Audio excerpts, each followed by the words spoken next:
هذا القرآن يوحدنا لطريق الخير يوجهنا الله تعالى أنزله ورسول الله معلمنا.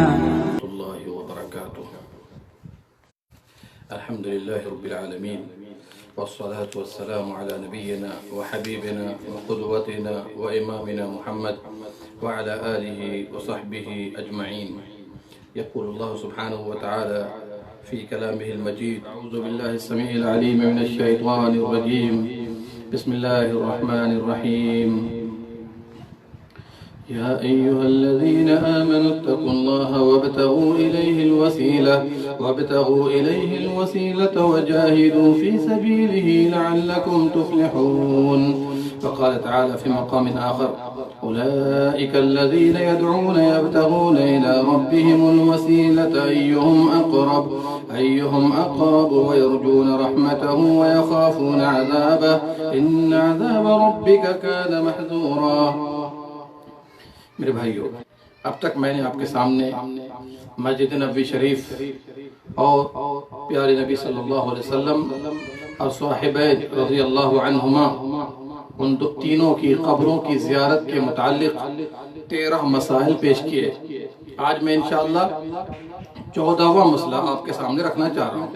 14واں مسئلہ کہ اسناد نبی صلی اللہ علیہ وسلم اور مسجد نبوی شریف کے درمیان میں واقع آج نبی صلی اللہ علیہ وسلم کی قبر مبارک اور صحابین کی قبر مبارک کی زیارت کے متعلق یہ بھی مسئلہ لوگوں کے سامنے رہنا چاہیے کہ انبیاء و اولیاء کی ذات جاہ و حرمت کے وسیلے سے دعا مانگنا درست ہے یا نہیں. ایک آدمی عام اوقات میں یا وہاں جا کر مسجد نبوی شریف میں قبر مبارک کے پاس اگر کوئی آدمی نبی صلی اللہ علیہ وسلم یا دیگر انبیاء و صالحین و اولیاء ان کی ذات جاہ و حرمت کے وسیلے سے دعا مانگتا ہے تو یہ جائز ہے یا نہیں؟ تو صحیح بات یاد رکھیے مسئلہ ہے کہ اس طرح سے یا ان کے وسیلے سے دعا مانگنا جائز نہیں ہے، نہ مدینے میں نہ ہی عام اماکن سے اور نہ ہی دیگر انبیاء سابقین و اولیاء کی ذات وغیرہ کے وسیلے سے.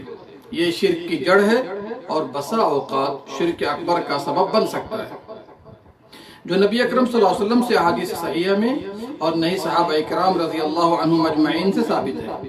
جبکہ صحابہ اکرام آپ سے حد درجہ محبت و تعظیم کرنے والے تھے، بلکہ وہ شخصیتیں نبی اکرم صلی اللہ علیہ وسلم کی سنتوں کے سب سے زیادہ جانکار تھے اور شدید اتباع کرنے والے تھے.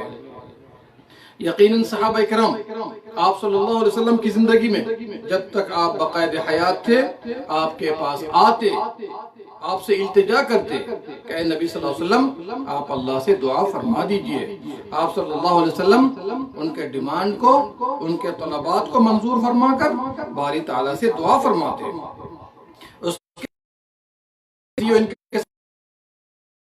یہاں تک کہ اللہ ان پر بارش کر دیتا، ان کی حاجات کی تکمیل فرماتا.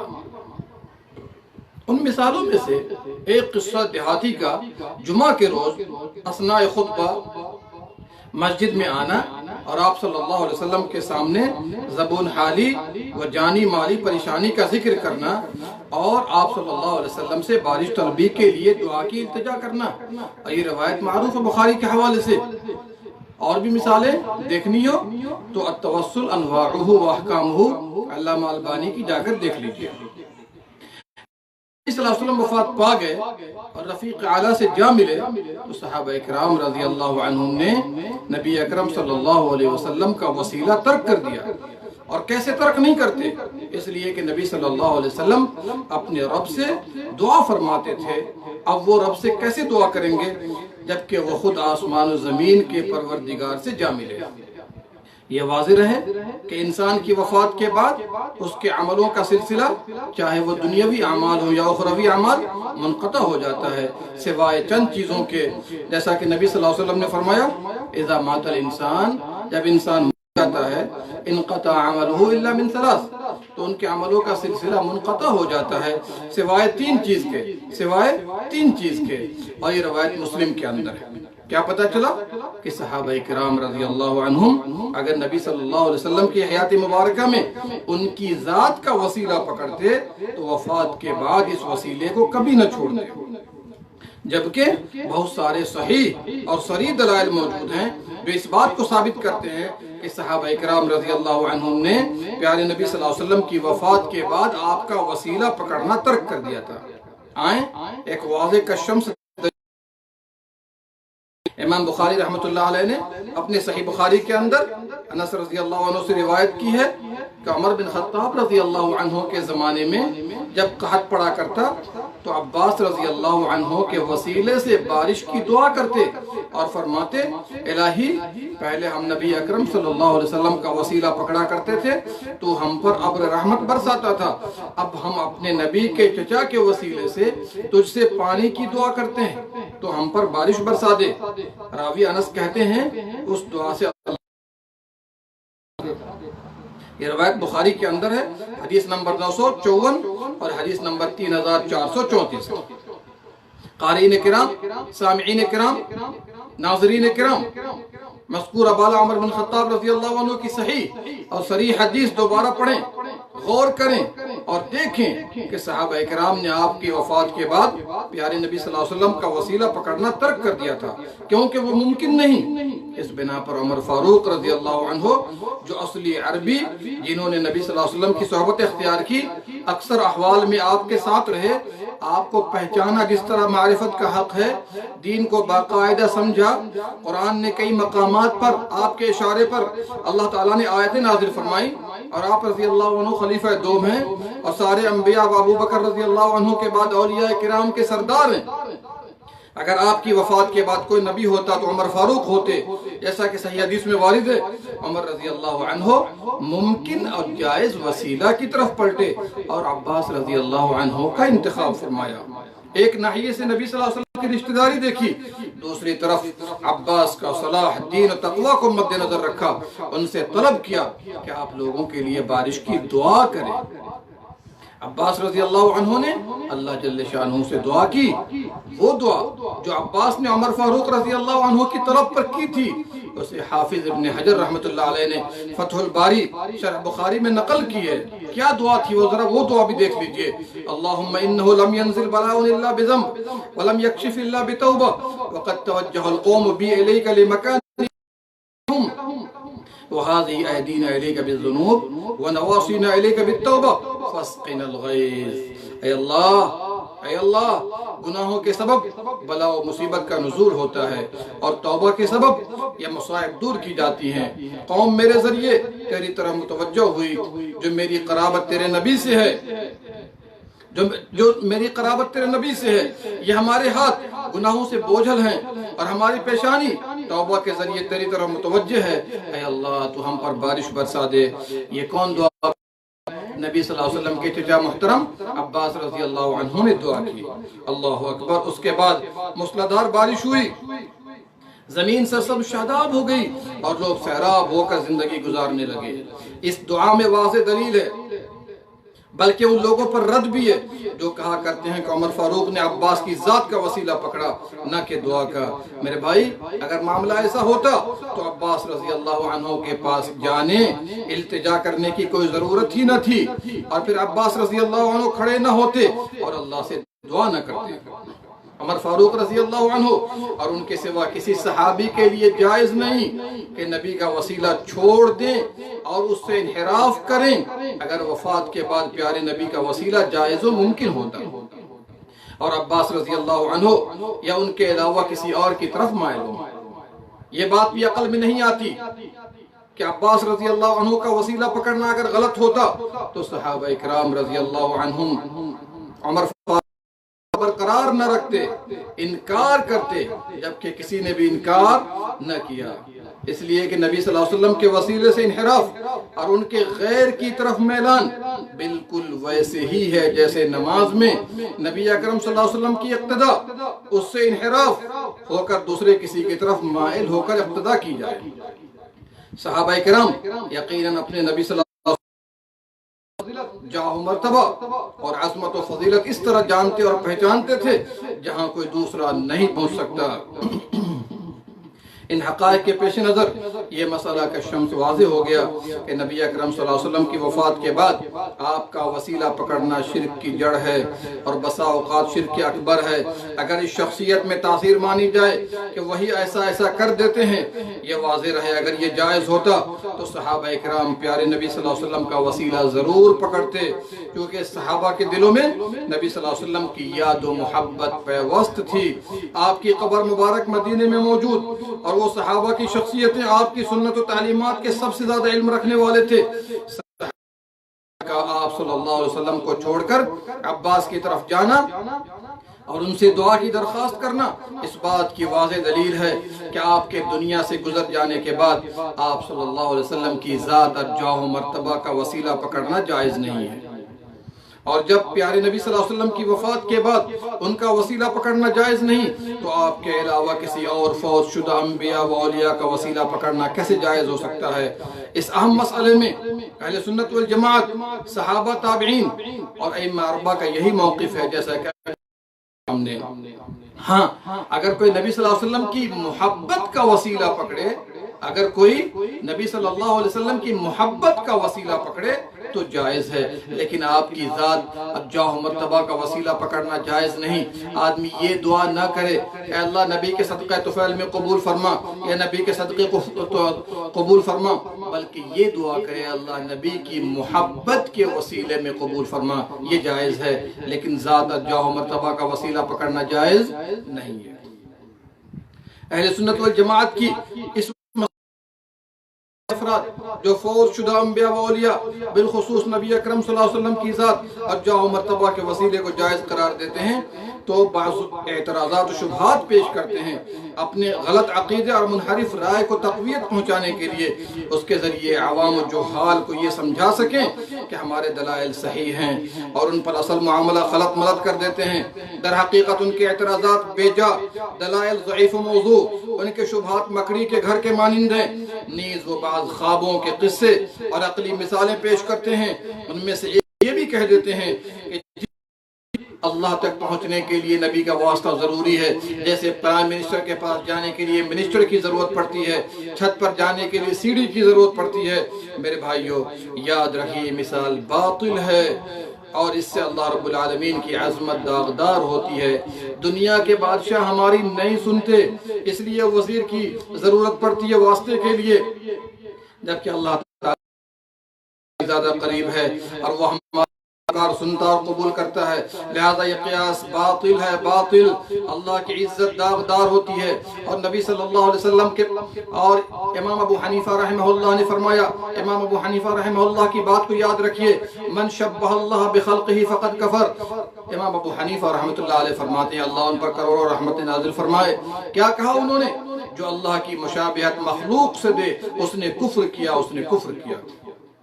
اور اللہ نے بھی فرمایا فَلَا تَضْرِبُوا لِلَّهِ الْأَمْثَالَ، اللہ کے لیے مثالیں پیش نہ کیا کرو۔ سورہ نحل آیت نمبر 74۔ اس کے سوا اور بہت سی آیات قرآنیہ ہیں جو اس حقیقت کو واضح کرتی ہیں۔ یقیناً اللہ تبارک و تعالی ساری مثالوں سے اعلیٰ و ارفع ہے۔ یہ بھی واضح رہے کہ اللہ کو مخلوق سے تشبیہ دینا کفر ہے، جیسا کہ ابھی ہم نے آپ کو بتا دیا ہے۔ خلاصہ کلام یہ ہے کہ وہ لوگ جو اعتراضات و شبہات پیش کرتے ہیں وہ نہایت کمزور مکڑی کے جال کی طرح ہے، اس مسئلے میں وارد احادیث کا مقابلہ نہیں کر سکتی، بالخصوص وہ حدیث جس میں عمر فاروق رضی اللہ عنہ نے عباس رضی اللہ عنہ کی دعا کا وسیلہ پکڑا، اور اس روایت کو امام بخاری رحمۃ اللہ علیہ نے اپنی صحیح بخاری میں نہایت صحیح سند سے پیش کیا ہے۔ ہر مومن عاقل صحیح بخاری کی قیمت و عظمت سے واقف ہے جو اللہ کی کتاب قرآن کے بعد اہل علم کے درمیان مسلم ہے۔ آئیے نبی اکرم صلی اللہ علیہ وسلم کی وفات کے بعد پیارے نبی صلی اللہ علیہ وسلم کی ذات کا وسیلہ پکڑنے کے بارے میں اور اسے ثابت کرنے کے بارے میں کچھ شبہات پیش کیے جاتے ہیں۔ بعض آیات کا بھی سہارا لیا جاتا ہے، بعض احادیث جو نہایت ضعیف و موضوع ان کا بھی سہارا لیا جاتا ہے، اور بعض حدیث صحیح ہے لیکن اس سے غلط استنباط کیا جاتا ہے۔ اختصار کے ساتھ میں آپ کے سامنے پیش کرنے کی کوشش کروں گا۔ آئیے پہلی آیت جس سے لوگ نبی صلی اللہ علیہ وسلم کی ذات کا وسیلہ پکڑتے ہیں در حقیقت اس میں ان کے لیے کوئی دلیل نہیں ہے۔ اللہ کا فرمان، اور میں اس کی وضاحت کل کر چکا ہوں، وَلَوْ أَنَّهُمْ ظَلَمُوا أَنفُسَهُمْ جَاءُوكَ فَاسْتَغْفَرُوا اللَّهَ وَاسْتَغْفَرَ لَهُمُ الرَّسُولُ لَوَجَدُوا اللَّهَ تَوَّابًا رَحِيمًا۔ اور بے شک وہ لوگ جب انہوں نے اپنی جانوں پر ظلم کیا، وہ آپ کے پاس آئے اور اللہ سے استغفار کریں، نبی بھی ان کے لیے استغفار کریں، تو اللہ کو توبہ قبول کرنے والا، رحم کرنے والا پائیں گے۔ یہ آیت سورہ نساء 64 نمبر ہے، اور میں نے اس کی تفصیل پیش کر دی ہے، جا کر دیکھ لیجئے۔ اتنا کہنا چاہوں گا کہ یہ آیتیں منافقین کے بارے میں نازل ہوئی، جیسا کہ آیات کے کس کے بارے میں؟ منافقین کے بارے میں۔ اور اس سے ایک دو آیت پہلے رأیت المنافقین کے لفظ بھی موجود ہے۔ بات سمجھ میں آ گئی؟ اگر یہ لوگ اپنے آپ کو منافق سمجھتے ہیں تو دلیل پکڑ لیں، ہمیں اس سے کوئی اعتراض نہیں۔ اگر مومن سمجھتے ہیں تو اس سے دلیل نہ پکڑیں، یہ منافقین کے بارے میں جیسا کہ سیاق و سباق سے واضح ہے۔ دوسری بات یہاں پر میں آپ کو بتلا دوں، اس ظلمو ہے، جب انہوں نے ظلم کیا، گویا کہ نبی صلی اللہ علیہ وسلم کی زندگی کی بات ہے، اور ظلم کرنے والے تھے، یہ نہیں کہ بعد میں آئیں گے۔ بات سمجھ میں آ رہی ہے؟ تو انشاءاللہ میں نے اختصار کے ساتھ آپ کے سامنے رکھ دیا ہے، اس سے دلیل پکڑنا مناسب نہیں ہے۔ جا کر تفسیر اٹھا کر دیکھ لیجئے، تفسیر ابن کثیر ہے، تفسیر قرطبی ہے، تفسیر اضواء البیان ہے، تفسیر طبری ہے، جو معتمد متقدمین کی تفسیر ہے، ان کو جا کر دیکھ لیجئے کہ اس آیت کا شان نزول کیا ہے، السیاق و سباق سے کیا واضح ہوتا ہے، تاکہ حق واضح ہو جائے۔ ورنہ ایسے آج کل بدباطل لوگ موجود ہیں کہ اپنے غلط عقائد کے لیے قرآن و حدیث کا سہارا لے لیتے ہیں۔ یہ آیت سورہ مائدہ آیت نمبر 35 ہے، یا ایھا الذین آمنوا اتقوا اللہ وابتغوا الیہ الوسیلہ۔ سبحان اللہ، وسیلے کا لوگ نام سنتے ہیں، وسیلے کا ذکر سنتے ہیں، فوراً دھیان چلا جاتا ہے انبیاء اولیاء کے وسیلے کی طرف۔ سبحان اللہ۔ اور اسی لیے جب بھی وسیلے کا لفظ سنتے ہیں، ان کو کوئی وسیلہ سکھایا ہی نہیں گیا، سوائے کہ تم انبیاء اولیاء کا وسیلہ پکڑو، ولیوں کا وسیلہ پکڑو، اور میرا جیب بھرتے رہو تاکہ ہم اپنا الو سیدھا کرتے رہیں۔ میرے بھائیوں، آیت کو سمجھنے کے لیے، قرآن کو سمجھنے کے لیے ہمیشہ تفسیروں کی طرف جانا چاہیے۔ اور کون سی تفسیر؟ لوگوں کی اپنی بنی بنائی نہیں، اس لیے کہ لوگوں نے اپنے عقائد کو قرآن کی آیات کے روشنی میں ڈھالنے کی کوشش کرتے ہیں، اور قرآن کی آیات کا غلط معنی اور مطلب بیان کر کے لوگوں کو جھانسا دیتے ہیں۔ اس کے لیے میں نے آپ کو کہہ دیا کہ جو متقدمین کی تفسیر ہے، تفسیر طبری ہو، تفسیر قرطبی ہو، تفسیر ابن کثیر ہو، جس میں نبی صلی اللہ علیہ وسلم کی تفسیر خود موجود ہے، صحابہ کی تفسیریں ہیں، تابعین کی تفسیریں، سارے معتمد مفسرین علماء کرام اس بات پر متفق ہیں کہ اس آیت کریمہ میں وسیلہ سے مراد نیک اعمال کا وسیلہ ہے، نیک اعمال کا وسیلہ ہے۔ آئیے میں آپ کو ایک دو حوالہ دیتا ہوں۔ امام المفسرین ابو جعفر طبری رحمۃ اللہ علیہ نے فرمایا، آیت میں وسیلہ سے مراد پسندیدہ اعمال کر کے اللہ تعالیٰ کا قرب تلاش کرنا ہے۔ نیز فرمایا یہی معنی اور مطلب مفسرین بیان کرتے ہیں، جیسے عطا، حسن بصری، ابو وائل، مجاہد، سدی، قتادہ وغیرہ کے اقوال نقل کیے ہیں۔ جا کر دیکھنا چاہتے ہیں تفسیر طبری جلد نمبر 8 صفحہ نمبر 566۔ دوسری بات، خود وسیلے کا تذکرہ موجود ہے۔ قرآن کو پڑھ لیجئے، یا ایھا الذین آمنوا، اے ایمان والو۔ پہلا وسیلہ ایمان ہے۔ پہلا وسیلہ کیا ہے بھائی؟ ایمان ہے۔ ایمان اور اس کی راہ پر چلنا، یہ پہلا وسیلہ ہے جو سب سے بڑا وسیلہ ہے۔ دوسرا، اتقوا اللہ، اللہ کا تقوی اختیار کرو، یہ تقوی ایمان کے بعد سب سے بڑا وسیلہ ہے۔ دو وسیلے آگے۔ تیسرا، وجاہدوا فی سبیلہ، اللہ کی راہ میں جہاد کرتے رہو۔ یہی تینوں چیزیں مراد ہیں آیت میں وسیلے سے۔ بات سمجھ میں آ رہی ہے؟ اور جا کر دیکھ لیجئے تفسیروں کو، تاکہ آپ کے سامنے واضح ہو جائے کہ یا ایھا الذین آمنوا اتقوا اللہ وابتغوا الیہ الوسیلہ سے کیا مراد ہے۔ تیسری آیت لے، اصل میں وقت کم ہے، میں چاہتا ہوں کہ اختصار سے آپ کے سامنے پیش کروں۔ تیسری آیت سورہ اسراء آیت نمبر 56 سے 57، اللہ نے فرمایا اولئک الذین یدعون یبتغون الی ربهم الوسیلہ ایہم اقرب ویرجون رحمتہ ویخافون عذابہ ان عذاب ربک کان محذورا۔ جنہیں یہ لوگ پکارتے ہیں خود وہ اپنے پروردگار کے تقرب کی جستجو میں رہتے ہیں کہ ان میں زیادہ نزدیک ہو جائے، وہ خود اس کی رحمت کے امیدوار ہیں اور اس کے عذاب سے خوف زدہ ہیں۔ سورہ اسراء آیت نمبر 57۔ تفسیروں کو کھول کر دیکھیے جا کر، اس آیت میں وسیلے سے مراد نیک اعمال کا وسیلہ ہے، جیسا کہ سورہ مائدہ والی آیت میں گزری ہے۔ تفسیر طبری جلد نمبر 8 صفحہ نمبر 95، تفسیر ابن کثیر جلد نمبر 3 صفحہ نمبر 43 وغیرہ۔ یہ آیت مروجہ وسیلہ جو انبیاء اور اولیاء کا وسیلہ ہے کسی صورت میں دلیل نہیں بن سکتی، الٹا ولیوں بزرگوں سے وسیلہ لینے کے خلاف ہے۔ اس آیت کے شان نزول پر غور کیجئے کہ جاہلیت کے زمانے میں کچھ لوگ جنوں کی ایک جماعت کی پوجا کیا کرتے، یعنی بطور وسیلہ انہیں پکارتے تھے۔ جب نبی صلی اللہ علیہ وسلم کی بعثت ہو کا وسیلہ پکڑا جا رہا تھا، وہ مسلمان ہو گئے، اور مشرکین کو چونکہ اس کی اطلاع نہ تھی اس لیے وہ ان جنوں کی عبادت میں لگے رہے، جس پر یہ آیت نازل ہوئی۔ یہ شان نزول کہاں موجود ہے؟ بخاری اور مسلم کے اندر۔ کیا پتہ چلا؟ اس آیت کو پیش کرنا یہ کم عقلی کی بات ہے، کم علمی کی بات ہے۔ یہ آیت خود ولیوں سے وسیلہ نہ لینے پر دلیل ہے۔ آئیے بعض احادیث بھی لوگ پیش کر دیتے ہیں، اس کی تفصیل کا اپنا موقع تو نہیں ہے، لیکن صرف اشارہ کرنا چاہتا ہوں۔ پہلی حدیث توبہ آدم والی حدیث پیش کی جاتی ہے۔ عمر رضی اللہ عنہ کے حوالے سے بیان کیا جاتا ہے کہ آدم علیہ السلام سے جب ہوئی تو انہوں نے کہا یا رب اسألوک بحق محمد لما غفرت لی، میرے رب میں محمد صلی اللہ علیہ وسلم کے حق کے وسیلے سے دعا کرتا ہوں تو مجھے بخش دے۔ اللہ نے فرمایا اے آدم آپ نے محمد کو کیسے پہچانا؟ ابھی تو میں نے ان کو پیدا بھی نہیں کیا۔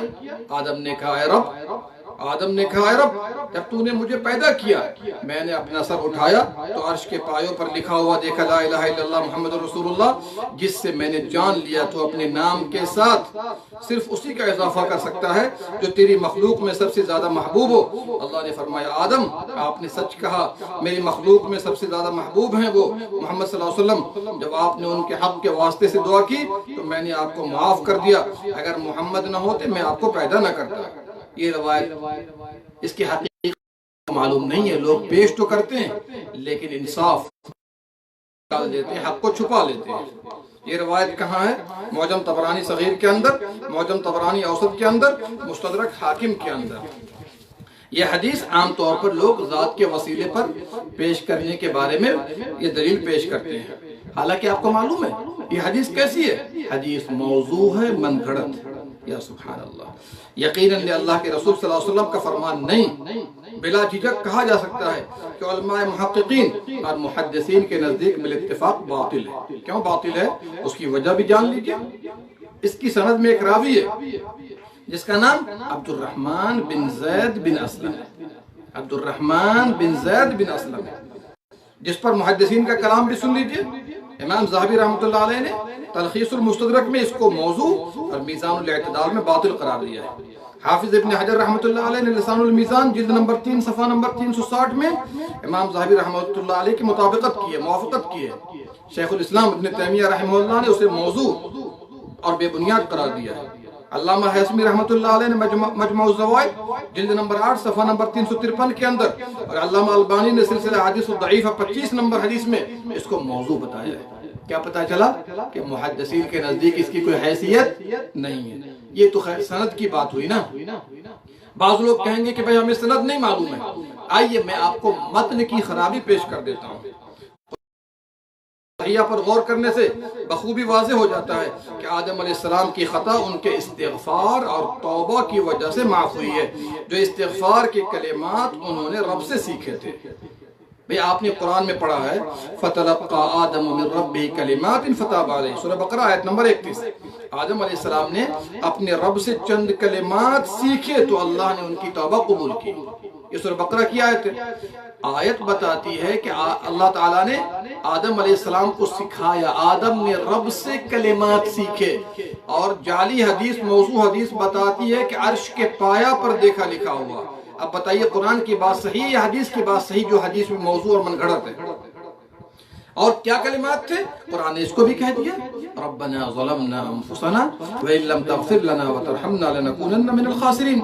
دونوں نے کہا، آدم اور حوا نے، ہمارے رب ہم نے اپنی جانوں پر ظلم کیا، اگر تو نے ہم کو نہ بخشا اور ہم پر رحم نہ کیا تو ہم نقصان اٹھانے والوں میں سے ہوں گے۔ سورہ اعراف آیت نمبر 23۔ اب آپ فیصلہ کر لیں بات صحیح ہے یا اس خود ساختہ اور من گھڑت حدیث کی بات صحیح ہے، جبکہ سلف صالحین کا عقیدہ اور طریقہ آپ کے سامنے میں نے پیش کر دیا ہے۔ چلیے دوسری بات بھی یاد رکھیے، اس حدیث کے موضوع ہونے پر اور بھی باتیں ہیں، ان میں سے ایک بات یہ ہے کہ اللہ اور آدم علیہ السلام کے مابین یہ بات چیت آدم کی خطا کے بعد ہوئی، جبکہ اللہ نے خطا سے قبل ہی بلکہ پیدائش کے بعد آدم علیہ السلام کو تمام مخلوقات و اشیاء کے نام بتا دیے تھے، جیسا کہ اللہ نے فرمایا وَعَلَّمَ آدَمَ الْأَسْمَاءَ كُلَّهَا، اللہ نے آدم کو ساری چیزوں کے نام بتلا دیے، سورہ بقرہ آیت نمبر 31۔ اور انہی ناموں میں سے محمد صلی اللہ علیہ وسلم کا نام بھی تھا۔ آدم جانتے تھے کہ آپ اللہ کے نبی اور آخری رسول ہیں اور مخلوقات میں سب سے بہتر ہیں، چونکہ آپ کی بشارت سارے انبیاء اکرام کو دی گئی تھی، نیز سارے انبیاء اکرام سے آپ کے متعلق عہد بھی لیا گیا تھا، سورہ آل عمران آیت نمبر 81۔ لہٰذا اگر کہنا ہی تھا تو آدم علیہ السلام کہنا چاہیے تھا، اے اللہ جب تو نے مجھے سب کے نام سکھائے تھے تو اسی وقت محمد صلی اللہ علیہ وسلم کا نام بھی بتا دیا تھا کہ وہ ایسے ہیں اور ایسے ہیں۔ نمبر 2، ذکر صرف اسی موضوع حدیث میں ہے، اس کے علاوہ کہیں نہیں ملتا، تو بھلا ایک غیبی چیز موضوع حدیث سے کیسے ثابت ہو سکتی ہے؟ نمبر 2، حدیث کا ٹکڑا اگر محمد نہ ہوتے صلی اللہ علیہ وسلم تو میں آپ کو پیدا نہ کرتا۔ ہم اس جملہ کو کہنے سے اللہ تعالیٰ کو منزہ اور بری سمجھتے ہیں، حاشا وکلا، یہ ہو ہی نہیں سکتا کہ یہ اللہ کا فرمایا ہوا جملہ ہو، چونکہ اللہ نے قرآن میں خود کہا وَمَا خَلَقْتُ الْجِنَّ وَالْإِنسَ إِلَّا لِيَعْبُدُونَ، میں نے تمام جنات اور انسان کو اپنی عبادت کے لیے پیدا کیا۔ سورہ ذاریات آیت نمبر 56۔ تمام انسان کو اللہ نے اپنی عبادت کے لیے پیدا کیا، تو انسانوں کے سردار کو بھی اللہ نے اپنی عبادت ہی کے لیے پیدا کیا، اور عبادت کا سب سے زیادہ حق ادا کیا تو ہمارے نبی صلی اللہ علیہ وسلم نے ادا کیا ہے۔ لہذا اس سے دلیل پکڑنا یہ مناسب نہیں ہے، اور اس طرح کی من گھڑت حدیثوں کا سہارا لے کر بدعقیدگی کو عام کرنا، اور طریقے سے لوگ شرک بدعت کو عام کر رہے ہیں۔ لوگوں ہوش کے ناخن لو اور صحیح احادیث سے دلیل پکڑو، قرآن کی آیات سے دلیل پکڑو، تو انشاءاللہ آپ کی ہر بات ہم ماننے کو اور قبول کرنے کو تیار ہیں۔ لیکن جھولی میں اگر ضعیف روایات ہو یا من گھڑت روایات ہو، اس پر عقیدے کی بنیاد نہیں رکھی جاتی ہے۔ ایک دوسری حدیث کا بھی سہارا لوگ لیتے ہیں انبیاء اور اولیاء کی ذات اور جاہ و مرتبہ کے وسیلے کے اوپر۔ کون سی بات ہے؟ اہل قبر کی شفاعت۔ بعض مخرب کتب عقیدے میں درج ذیل حدیث بڑے دھڑلے سے بیان کی جاتی ہے۔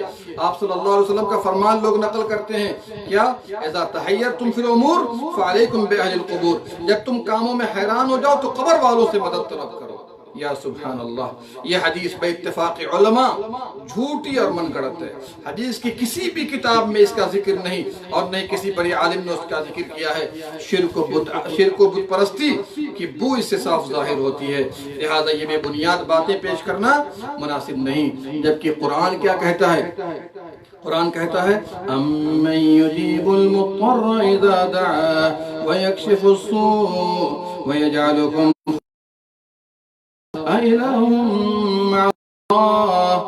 کون ہے جو بے قرار کی فریاد پوری کرتا ہے جب وہ اسے پکارتا ہے اور اس کی تکلیف کو دور کرتا ہے؟ سورہ نمل آیت نمبر 62۔ اس آیت میں تو اللہ تعالیٰ نے مصیبت زدہ کی فریاد سننے کی خود بشارت دی ہے، جبکہ اوپر والی جعلی حدیث میں مردوں سے سہارا لینے کا حکم دیا گیا ہے۔ در حقیقت اللہ نے اپنے بندوں کو حکم دیا ہے کہ بندے ہر حال میں اپنے مولا کو پکاریں اور اسی سے مدد مانگیں۔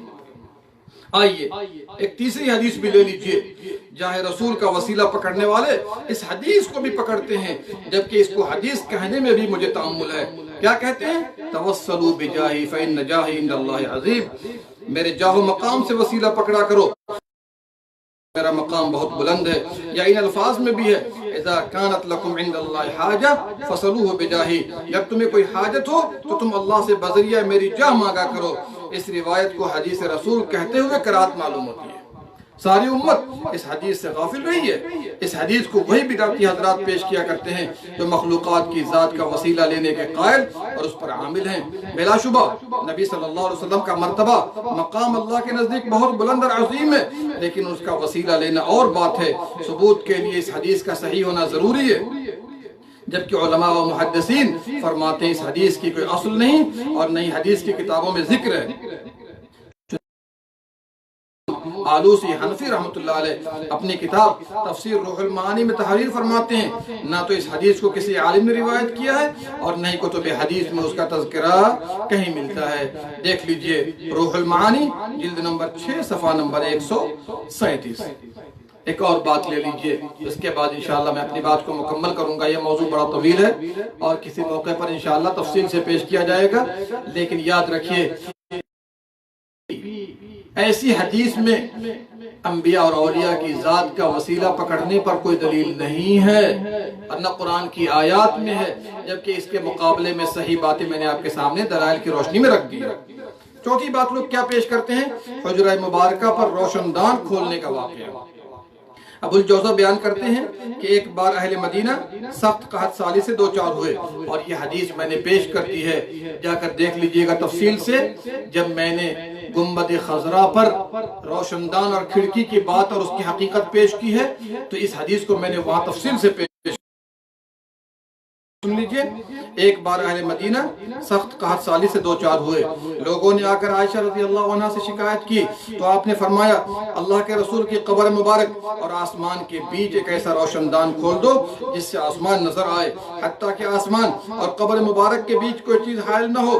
راوی نے کہا ایسا ہی کیا گیا، جس سے خوب بارش ہوئی، یہاں تک کہ سبزہ اگ آیا جس سے اونٹ موٹے ہو گئے، ان کے جسم چربی سے بھر گئے۔ اسی مناسبت سے اس سال کا نام عام الفتق رکھا گیا۔ یہ سنن دارمی جلد نمبر 1 صفحہ نمبر 56۔ میرے بھائیو، سند بھی اس کی صحیح نہیں ہے اور متن بھی۔ سند کیوں صحیح نہیں ہے کہ مسند دارمی میں اس اثر کی سند اس طرح ہے، عائشہ سے ابو الجوزہ جن کا نام اوس بن عبداللہ ہے، ابو الجوزہ سے عمر بن مالک نے، ان سے سعید بن زید نے، سعید سے ابو النعمان نے، اور ان سے امام دارمی نے روایت کی ہے۔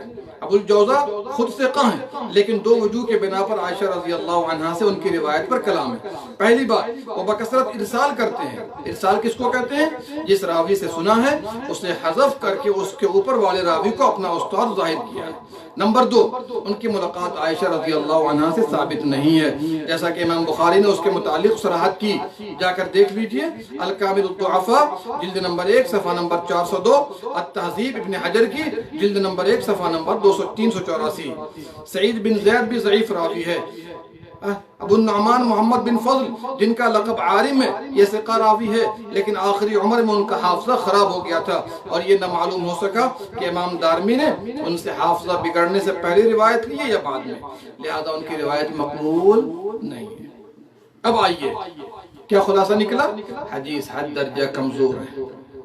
حدیث کے متن پر گفتگو اگر چاہتے ہیں تو نمبر 1 یاد رکھیے، عائشہ رضی اللہ عنہا کی طرف یہ منسوب کرنا درمیان یہ بات سمجھ سے بالا تر ہے، کیونکہ ہر مسلمان جانتا ہے کہ نبی صلی اللہ علیہ وسلم جب وفات ہوئی ان کی تو آپ عائشہ رضی اللہ عنہا کے گھر میں دفن ہوئے اور وہ بھی اسی کمرے میں بدستور رہتی تھی۔ پھر یہ کیسے کہا جا سکتا ہے کہ عائشہ رضی اللہ عنہا اپنے ہی گھر کو منہدم کرنے اور ویرانہ بنانے کا حکم دیں گی اور گھر میں بلا چھت سکونت پذیر ہوں گی؟ دوسری بات، اگر یہ بات صحیح ہے کہ روشن دان کھول دیا گیا تو کیا جسم مبارک کو ظاہر کرنے کے لیے قبر بھی کھولی گئی؟ چونکہ تبرک و وسیلہ آپ کی ذات سے ہے نہ کہ قبر سے، اور اس حدیث کے الفاظ بتا رہے ہیں کہ ایسا کیا گیا، تو ایسا کب کیا گیا اور کس طرح کیا گیا، یہ تاریخ میں بات موجود ہونی چاہیے۔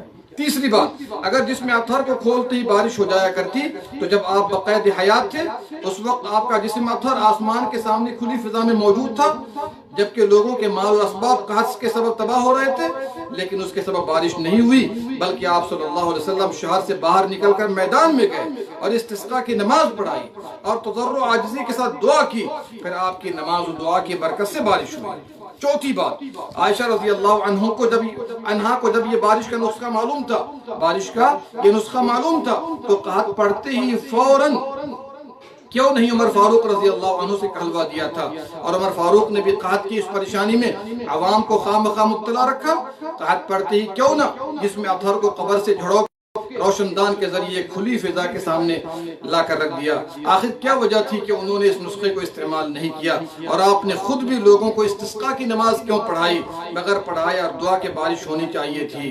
میرے بھائیوں، پانچویں بات، جب ایسی ہی بات تھی تو قبر شریف کو ہمیشہ کے لیے کھلی رکھنی چاہیے تھی، اس پر گنبد خضرا بنانے اور اسے ڈھانکنے کی ضرورت نہ تھی۔ ذرا غور کر لیجئے کہ یہ کیسی حدیث ہے اور لوگوں نے اس کا سہارا لیا ہوا ہے۔ اور بھی حدیثیں ہیں جو انبیاء اولیاء کی ذات کے بارے میں لوگ پیش کرتے ہیں۔ اگر آپ کو تفصیل چاہیے تو میرے پاس PDF میں موجود ہے، طلب کیجئے گا، میں آپ کو انشاءاللہ بھیج دوں گا۔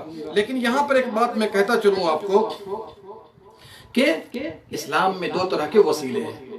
ایک تو ناجائز وسیلہ جس کو ممنوع وسیلہ کہا جاتا ہے، جس کے بارے میں نے تذکرہ کر دیا کہ انبیاء و اولیاء یا جاہ و حرمت کا وسیلہ پکڑنا جائز نہیں، اور اس پر کوئی صحیح اور صریح دلیل موجود نہیں۔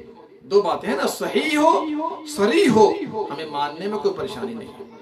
ہم بھی نبی سے محبت کرتے ہیں، اور اگر ان کا وسیلہ ثابت ہو تو ہم کیوں نہ پکڑ لیں۔ دوسری بات کہ دوسری قسم یہ ہے وسیلے کی کہ جائز ہے، مشروع ہے، اس میں 6 وسیلے کے نام آتے ہیں۔ کتنے؟ 6 قسم کے وسیلے جائز ہیں۔ صرف میں آپ کو نام بتانا چاہتا ہوں، تفصیل کسی اور موقع پر انشاءاللہ، دلائل کسی اور موقع پر۔ پہلی چیز کیا ہے؟ اللہ کے نام و صفات کا وسیلہ پکڑنا جائز ہے۔ دیکھیے سورہ اعراف آیت نمبر 180، آپ یہ وسیلہ پکڑیے۔ دوسری بات، اللہ پر ایمان رکھنے کا وسیلہ، رسول اللہ صلی اللہ علیہ وسلم پر ایمان رکھنے کا وسیلہ، سورہ آل عمران آیت نمبر 193 دیکھ لیجئے۔ تیسرا وسیلہ، اللہ کے سامنے اپنی محتاج، سورہ قصص آیت نمبر 34 پڑھ لیجئے، سورہ قصص آیت نمبر 24۔ نمبر 4، اعمال صالحہ کا وسیلہ، سورہ فاتحہ آیت نمبر 4 سے 5۔ پانچویں چیز، زندہ ہو، نیک آدمی ہو، ان کی دعا کا وسیلہ، سورہ یوسف آیت نمبر 97۔ اور بخاری شریف میں جمعہ کے خطبے کے دوران دیہاتی کا آ کر شکایت کرنے والا واقعہ، اور اسی طرح عمر فاروق رضی اللہ عنہ کا عباس رضی اللہ عنہ سے بارش طلبی کی دعا کی درخواست والی حدیث بخاری میں۔ یہ سب کس سلسلے میں ہے؟ زندہ آدمی اور نیک آدمی کی دعا کا پکڑا گیا۔ اور چھٹا وسیلہ کون سا ہے جس کو آپ پکڑیے؟ نبی صلی اللہ علیہ وسلم کی محبت کا وسیلہ، ذات اور جاہ و مرتبہ کا نہیں، محبت کا وسیلہ۔ اگر یہ سب وسیلے پکڑتے ہیں تو جائز ہے، لیکن انبیاء اولیاء کی ذات اور جاہ و حرمت کا وسیلہ جائز نہیں، بدعت ہے، بلکہ شرک کی جڑ ہے۔ اور تفصیل دیکھنا چاہتے ہیں وسیلے کے انواع و اقسام کے لیے تو مجموع فتاوی و رسائل ابن عثیمین رحمۃ اللہ علیہ جلد نمبر 2 صفحہ نمبر 535 سے 539، اس پوری تفصیل کا اگر آپ باریکی سے مطالعہ کرنا چاہتے ہیں، تفصیل سے تحقیق کی روشنی میں، تو قاعدہ فی التوسل والوسیلہ شیخ الاسلام ابن تیمیہ کی التوسل وانواعہ، البانی کی کتاب نیز التوسل المشروع والممنوع علامہ نصیب رفاعی کی، ان میں آپ کو پوری تفصیل مل جائے گی۔ تو میرے بھائیوں، خلاصہ کلام یہ ہے کہ ہم وہ کام کریں جس سے ہمارا ایمان بھی محفوظ ہو اور ہم سنت پر بھی عمل کر سکیں، اور ہم نیک اعمال کا وسیلہ پکڑیں، اور جو جائز وسیلے ہم نے پیش کیے ہیں، اللہ کے اسماء و صفات کا وسیلہ ہے، ایمان کا وسیلہ ہے، نیک عمل کا وسیلہ ہے، زندہ نیک آدمی کی دعا کا وسیلہ ہے، یہ سب جائز ہے۔ اس کے علاوہ باقی وسیلے کیا ہیں؟ ناجائز ہیں۔ ہمیں اور آپ کو چاہیے حق کو قبول کریں، اور جو حق نہیں ہے اس کو چھوڑ دیں۔ اللہ ہم سب کو حق بات سمجھنے، اس پر عمل کرنے کی توفیق دے، اور باری تعالیٰ جب تک دنیا میں زندہ رکھے توحید و سنت رکھے، صحیح عقائد پر زندہ رکھے، اور جب دنیا سے رخصت کرے ایمان پر اور پیارے نبی صلی اللہ علیہ وسلم کی محبت و سنت پر زندہ رکھے۔ آمین یا رب العالمین۔ اللہم صلی علی نبینا محمد وعلی آلہ وصحبہ اجمعین۔